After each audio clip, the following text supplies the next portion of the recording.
Pelajar SMK Ogan Ilir tenggelam di Lampung.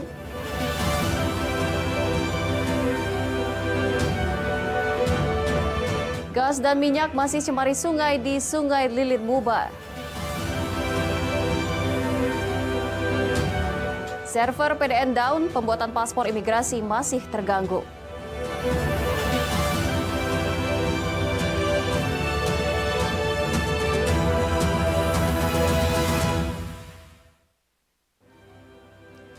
Assalamualaikum warahmatullahi wabarakatuh. Selamat malam pemirsa. Kembali News Sumsel hadir menjumpai Anda hari ini Jumat 28 Juni 2024.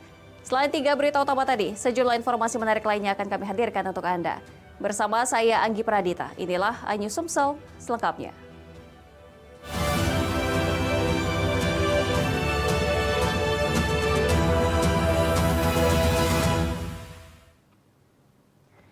Kita awali informasi pertama pemirsa, pelajar asal Indralaya Ogan Ilir ditemukan tewas oleh tim SAR gabungan usai berenang di Pantai Krui, Kabupaten Pesisir Barat, Lampung. Korban berenang bersama temannya mengisi liburan sekolah.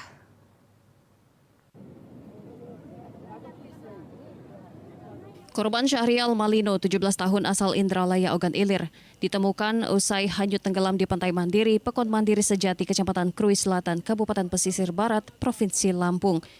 Tim SAR gabungannya terdiri dari Polsek Pesisir Tengah, BPBD Pesisir Barat, Basarnas Tanggamus, dibantu oleh warga menemukan korban 1 hari setelah korban dinyatakan hilang. Korban ditemukan di bibir pantai di Muara Sawung Saral, Pekon Padang Haluan, Kecamatan Krui Selatan, Kabupaten Pesisir Barat, sekitar 2 km dari TKP awal korban dinyatakan hilang. Korban bersama ke-6 temannya dari SMK di Ogan Ilir berlibur berenang di Pantai Mandiri. Salah satu teman Syahrial melihat korban hanyut namun tak sanggup menolong dikarenakan korban terlalu jauh terseret ombak. Kami mandi di sana, itu dia ini capek, ke darat duluan. Ya kami omongi, tak apa-apa aja lah. Itu pas aku nengok belakang, dia ini terseret ombak, ambil tenggelam itu ke samping. Jenazah korban kemudian dibawa menggunakan ambulans Puskesmas Krui Selatan. Ibu korban Hartuti mengatakan jenazah korban dimakamkan di Payakubang, Dusun 1 Indralaya Utara, Kabupaten Ogan Ilir. Dari Pesisir Barat, Enrico Ngantung, iJus melaporkan. Pemirsa, pencemaran lingkungan terjadi di Kecamatan Sungai Lilin, Kabupaten Musi Banyu-Asin. Penyebabnya semburan gas dan minyak mentah yang terjadi sepekan lalu. Kalau minyak tidak ditampung lagi di Tapan. Sebuah sumur minyak mentah ilegal menyemburkan gas dan minyak mentah dengan ketinggian 10 meter lebih di dekat Sungai Dawas, Kecamatan Keluang, dan Sungai Parung di Kecamatan Sungai Lilin, Kabupaten Musi Banyu-Asin, Minggu 23 Juni. Sejak saat itu warga mengumpulkan minyak mentah untuk dijual ke penampung dengan harga Rp90.000 hingga Rp100.000 per jerigen. Warga sini sebagian warga luar. Ngapain mereka di sini, Pak? Ya, meras minyak ini. Meras minyak. Memang berapa sih, Pak?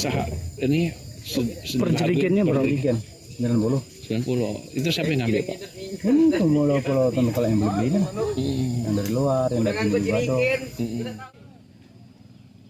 Tim gabungan BPBD, TNI, Polisi, dan Ditreskrimsus Polda Sumsel turun langsung ke lokasi sungai tercemar minyak mentah dan meninjau sumur minyak mentah ilegal yang mengeluarkan gas bercampur minyak.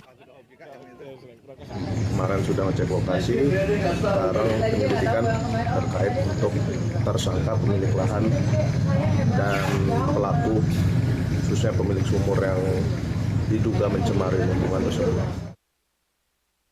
Warga dihimbau agar tetap waspada akan bahayanya minyak mentah. Larangan pun dilakukan terutama tidak menyalakan api atau merokok. Dari Musi Banyu-Asin, Edi Lestari, iNews melaporkan. Di informasi lainnya pemirsa, kesal terhadap pelayanan yang kurang maksimal. Seorang konsumen bersama masanya mendatangi kantor showroom cabang Batu Raja. Pasalnya pihak showroom diduga tidak maksimal memberikan layanan perbaikan mobil asuransi. Sampai dalam mungkin nanti pihak yang mempunyai hak dan kewajiban. Puluhan masa salah satu konsumen showroom mobil melakukan aksi unjuk rasa di kantor cabang di Batu Raja Oku. Kedatangan mereka memprotes pelayanan yang tidak maksimal berupa perbaikan kendaraan untuk mendapatkan asuransi, serta surat BPKB yang tidak diberikan padahal kendaraan sudah lunas. Subran, salah seorang konsumen, mengatakan dirinya telah menyelesaikan pembayaran mobil sejak beberapa bulan lalu, namun hingga saat ini belum menerima BPKB. Selain itu, konsumen menilai pelayanan dinilai lamban dan asal-asalan. Mobil Subran beberapa bulan lalu terdapat goresan dan hendak mengklaim asuransi. Namun bukan diperbaiki, malah mobilnya hanya dikandangkan tanpa adanya perbaikan. Bukannya di rumah sakit, pasien. Pada waktu itu bukan jawaban. 2 bulan lagi mobil kita akan pelunasan, saya mengajukan asuransi di sini.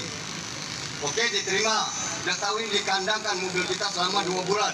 Habis masa kredit, unit kita dikeluarkan cuma-cuma. Nggak ada tanggapan apa sekalipun, sedikit pun. Apakah cek sedikit aja, poleskan, enggak? Kepala cabang showroom mengakui dan meminta maaf dan akan menuntaskan keluhan konsumennya.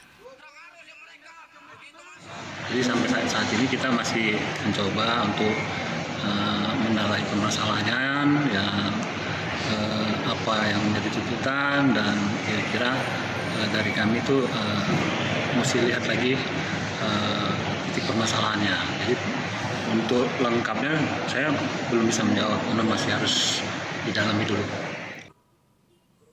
Dari Ogan Komering Ulu, Widori Agustino, iNews melaporkan. Dugaan pungli perpanjangan SK Kades mencuat. Informasinya akan kami hadirkan seusai jeda.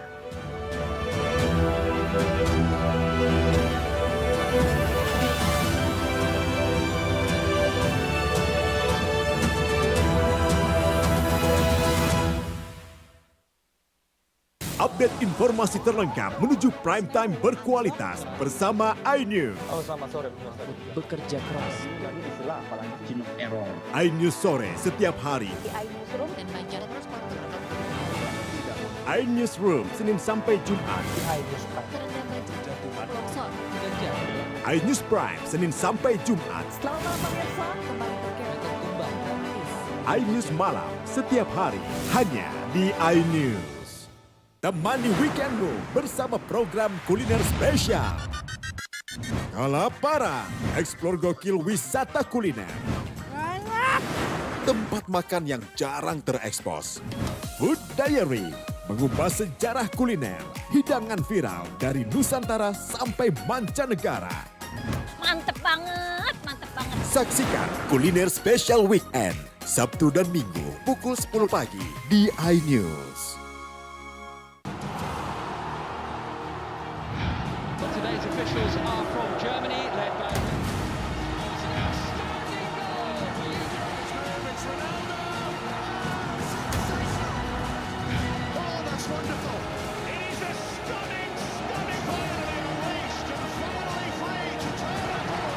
UEFA Euro 2024, 15 Juni hingga 15 Juli di iNews Premium Sport. Formula E World Championship kembali digelar. for the first time we go green. Balapan lengkap sepanjang tahun. Beradu kecepatan menjadi sang juara.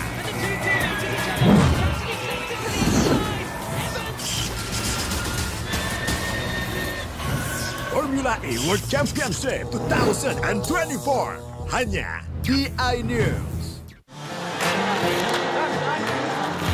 Jawab kepada 260 juta penduduk Indonesia.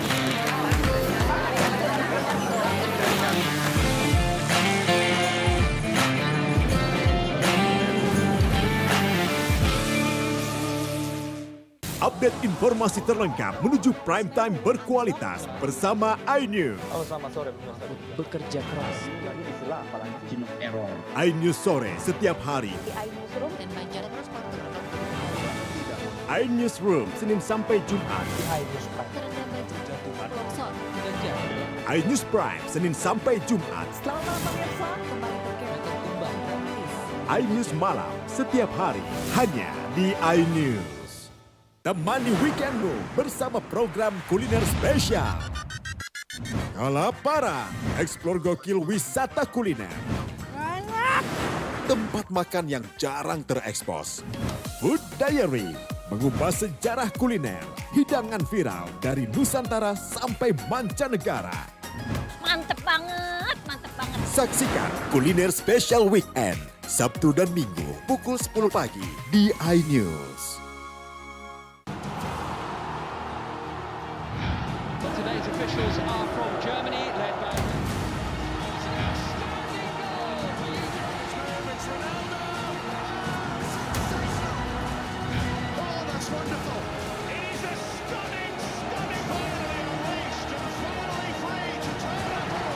UEFA Euro 2024, 15 Juni hingga 15 Juli di iNews Premium Sports.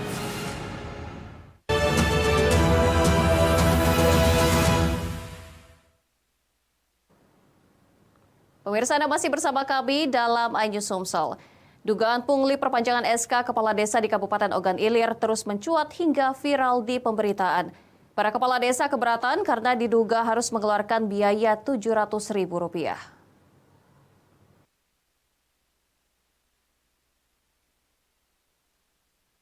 Dugaan pungli perpanjangan SK Kepala Desa dan sosialisasi revisi Undang-Undang Desa di Kabupaten Ogan Ilir terus mencuat. Dugaan pungli mencapai Rp700.000 dengan rincian Rp200.000 diperuntukkan kegiatan pengukuhan sekaligus pembagian SK Kades. Kemudian Rp500.000 diperuntukkan sosialisasi revisi Undang-Undang Desa. Uang tersebut ditentukan oleh Ketua Forum Kades Kabupaten Ogan Ilir pada acara silaturahmi yang digelar di rumah salah satu kepala desa di Ogan Ilir. Selanjutnya uang disetor kepada 2 orang kepala desa yang ditunjuk.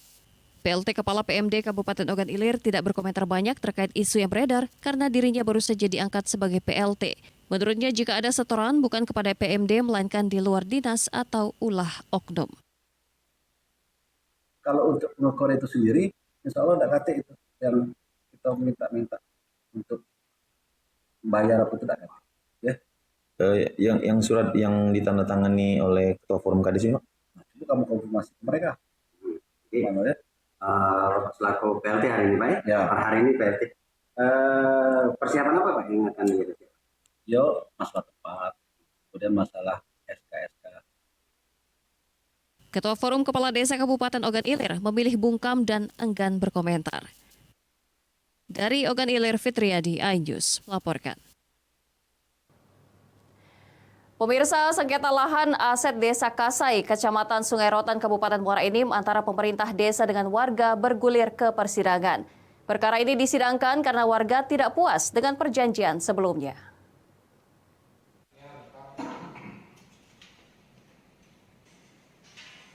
Sengketa ini bermula dari pemanfaatan aset desa berupa lahan rawa seluas lebih dari 400 hektar yang dijual pihak kepala desa dan pemerintah desa kepada PT Bania Rahmat Utama. Masyarakat menduga pemanfaatan lahan rawa tidak sesuai perjanjian saat digarap PT BRU.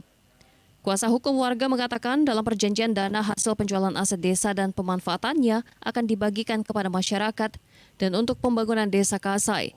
Namun ketika telah digarap, masyarakat menduga hasil penjualan lahan tersebut digunakan untuk keuntungan pribadi dari tergugat 1, 2, dan 3.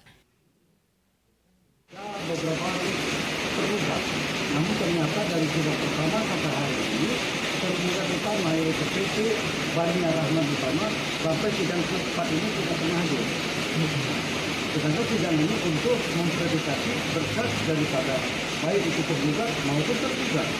Dengan tidak ada video ini, maka pengadilan menyebutkan sidang tetap berlanjut. Kuasa hukum tergugat 2, yakni pihak Kepala Desa Kasai akan mengikuti proses sidang selanjutnya.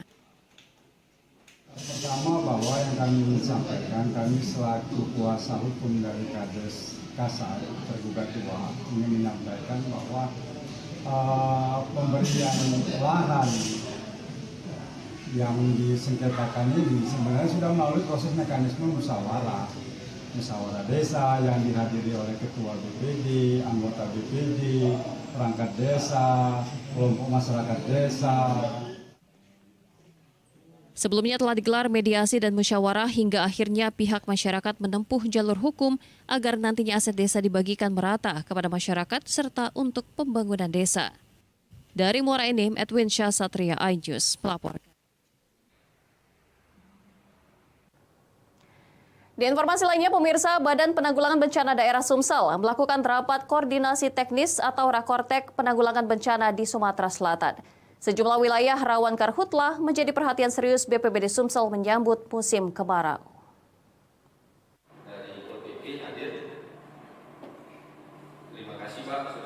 Badan Penanggulangan Bencana Daerah Sumatera Selatan menggelar rapat koordinasi teknis penanggulangan bencana di kantor BPBD Sumsel Kamis siang. Rakortek bertemakan sinkronisasi kegiatan penanggulangan bencana diikuti BPBD Kabupaten Kota se-Sumatera Selatan. Kepala Pelaksana BPBD Sumsel Muhammad Iqbal Ali Syahbana ini diadakan untuk membahas langkah-langkah konkret dalam penanggulangan bencana yang ada di Sumsel, serta mencari solusi dalam upaya penanganan setiap bencana yang ada. Rakortek ini dapat menghasilkan inovasi kegiatan dan upaya dalam penanggulangan bencana di Sumatera Selatan. Sumsel merupakan daerah kategori rawan bencana karena faktor geografis dan iklim. Namun di setiap daerah memiliki bencana yang berbeda-beda. Dalam menghadapi bencana kebakaran hutan yang kerap terjadi pada saat memasuki musim kemarau, BPBD Sumsel telah melakukan langkah-langkah mitigasi seperti penerapan status siaga, juga akan melakukan apel kesiapsiagaan sejumlah wilayah rawan karhutlah serta mendirikan posko siaga karhutlah. Ya, jadi kita sudah melakukan upaya-upaya mitigasi baik untuk karhutlah ini ada beberapa upaya yang sudah kita lakukan, baik itu mitigasi struktural maupun non-struktural. Di antaranya kita sudah menetapkan status siaga karhutlah dan juga beberapa kabupaten yang rawan karhutlah juga sudah menetapkan status. Yang ini akan kita lanjutkan dengan pembukaan posko dan apel kesiapsiagaan personil dan peralatan. Rakortek BPBD Sumsel yang dilaksanakan selama 2 hari, mulai 27 hingga 28 Juni, melibatkan sejumlah pihak terkait dalam penyiapan penyusunan program kerja dan penyusunan anggaran. Antara lain Bapeda, BPBD, Dinkes, Pol PP, Forkopimda tergabung dalam Satuan Gugus Tugas Penanggulangan Bencana Daerah Provinsi Sumatera Selatan. Dari Palembang, Muhammad Riza Fahlevi, iNews melaporkan. Sesaat lagi kami akan menghadirkan informasi mengenai server PDN down, pembuatan paspor imigrasi masih terganggu. Tetaplah bersama kami.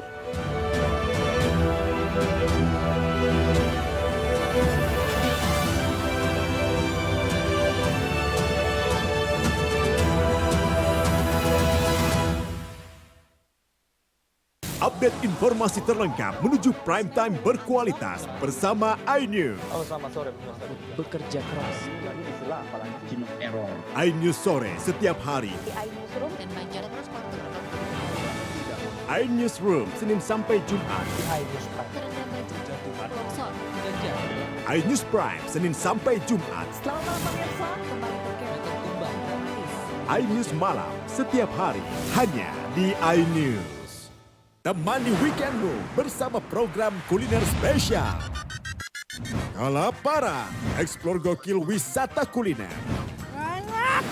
Tempat makan yang jarang terekspos. Food Diary, mengupas sejarah kuliner, hidangan viral dari Nusantara sampai mancanegara. Mantep banget, mantep banget. Saksikan kuliner spesial weekend, Sabtu dan Minggu, pukul 10 pagi di iNews. Today's officials are from Germany, led by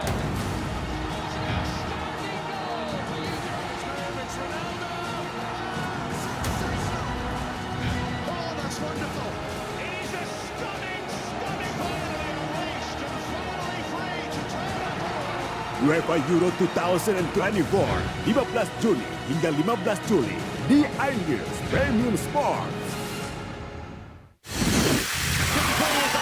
Formula E World Championship kembali digelar. for the first time, we go green. Balapan lengkap sepanjang tahun. Beradu kecepatan menjadi sang juara.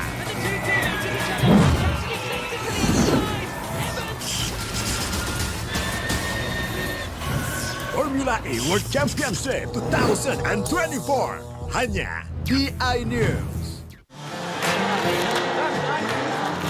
Jawab kepada 260 juta penduduk Indonesia.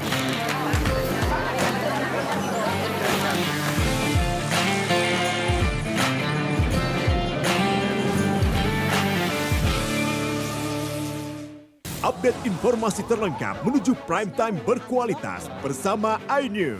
Selamat sore, bekerja keras. iNews sore setiap hari. iNewsroom Senin sampai Jumat. iNews Prime Senin sampai Jumat. iNews malam setiap hari hanya di iNews. Temani weekendmu bersama program kuliner spesial. Kalaparan, eksplor gokil wisata kuliner. Tempat makan yang jarang terekspos. Food Diary, mengupas sejarah kuliner, hidangan viral dari Nusantara sampai mancanegara. Mantep banget, mantep banget. Saksikan kuliner spesial weekend, Sabtu dan Minggu pukul 10 pagi di iNews. Today's officials are from Germany, led by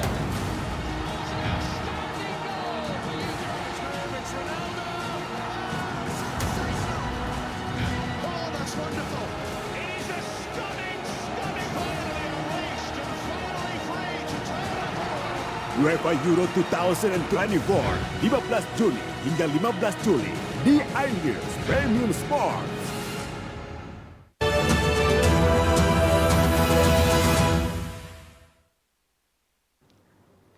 Terima kasih Anda masih bersama kami dalam iNews Somsel.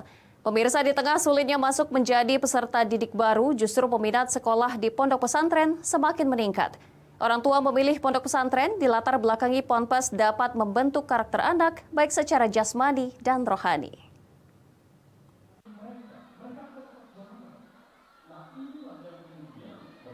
Hampir 100 santri dari 3 tingkatan, terdiri dari setara dengan SD, Wusta, setara dengan SMP dan MTS, dan Ulia, setara dengan SMA, SMK di Pondok Pesantren Sultan Mahmud Badarudin, mengikuti haflah akhirus sanah atau kelulusan peserta didik tahun pelajaran 2023-2024. Sementara itu, di tengah sulitnya masuk menjadi peserta didik di sekolah umum, justru peminat sekolah di pondok pesantren semakin meningkat. Meningkatnya keinginan orang tua menyekolahkan anak mereka di pondok pesantren, dilatar belakangi pondok pesantren dapat membentuk karakter anak baik secara jasmani dan rohani. Di Pondok Pesantren Sultan Mahmud Badarudin Palembang terjadi penambahan sejumlah santri dan santriwati yang mendaftar. Pada tahun 2023 tercatat sekitar 130 pendaftar. Sedangkan pada tahun 2024 tercatat ada sekitar 200 pendaftar sebagai calon santri baru. Kita melihat masyarakat lebih nyaman begitu. Jadi pendidikan anak lebih terjamin. Paling tidak dari sisi ya moral, etika, akhlak dan semacam itulah kira-kira. Dari data statistik kita, memang dari tahun ke tahun minat masyarakat ke pesantren ini agak tinggi ya, semakin tinggi begitu. Karena mungkin masyarakat, orang tua merasa lebih nyaman anaknya di pesantren. Jadi kan pesantren lebih terjaga. Pondok pesantren semakin tahun semakin meningkatkan kualitas. Alhamdulillah tahun ini untuk MI saja sudah 4 kelas. Untuk MTS 2 kelas dan aliyahnya 2 kelas. Jadi minat masyarakat untuk menyekolahkan ke pesantren SMB sangat signifikan ya dibandingkan dengan tahun kemarin. Karena kita setiap tahun ingin belajar, ingin menambah ilmu dan ingin memperbaiki kualitas diri sehingga masyarakat itu tertarik dengan mondok di pesantren Sultan Badarudin. Selain mengajarkan agama, di pondok kami itu mengajarkan bela diri. Perkembangan pondok pesantren saat ini semakin menunjukkan kemajuan yang signifikan. Dukungan dari pemerintah membentuk santri yang memiliki akhlakul karimah, diikuti penambahan wawasan entrepreneur, bela diri, dan pemahaman syariat Islam. Dari Palembang, Erwin Setiawan, iNews, melaporkan.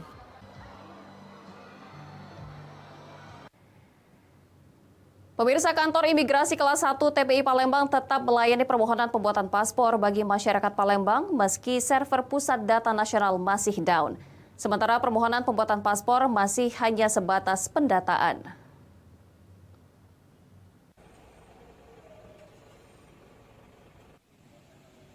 Meski server pusat data nasional atau PDN down dan belum pulih, imigrasi kelas 1 TPI Palembang tetap melayani permohonan pembuatan paspor untuk masyarakat Palembang. Namun permohonan paspor hanya sebatas pendataan pemohon hingga pengambilan foto pemohon karena pencetakan paspor masih mengalami gangguan. Menurut Kepala Imigrasi Palembang, masyarakat Palembang tidak perlu khawatir jika ingin mengajukan permohonan pembuatan paspor. Karena jika paspor sudah bisa dicetak, pemohon akan dihubungi petugas. Pihak imigrasi menyebut ada sekitar 100 warga per hari yang mengajukan paspor meski server pusat masih down. Kita ini menyangkut dengan pelayanan imigrasi, tetap masih normal, ada pelayanan permohonan paspor. Dan juga kita ini menunggu, menyangkut di alur pelayanan masih bisa, namun di alur alokasi paspor dan juga penyerahan paspor masih ada terkendala di sistem. Inventarisir jumlah ketika nanti kita akan menghubungi dan kita akan buka layanan apabila nanti sore malam terlemburkan tugas kita. Dan besok pagi kita akan hubungi satu persatu masyarakat agar bisa mengambil paspor ke kantor imigrasi kelas 1 di Palembang. Dari Palembang, Guntur, iNews melaporkan. Pemirsa, informasi tadi mengakhiri iNews Sumsel di edisi hari ini. Saya Anggi Pradita dan kerabat kerja bertugas mengucapkan terima kasih atas kebersamaan Anda. Selamat malam dan selamat beristirahat.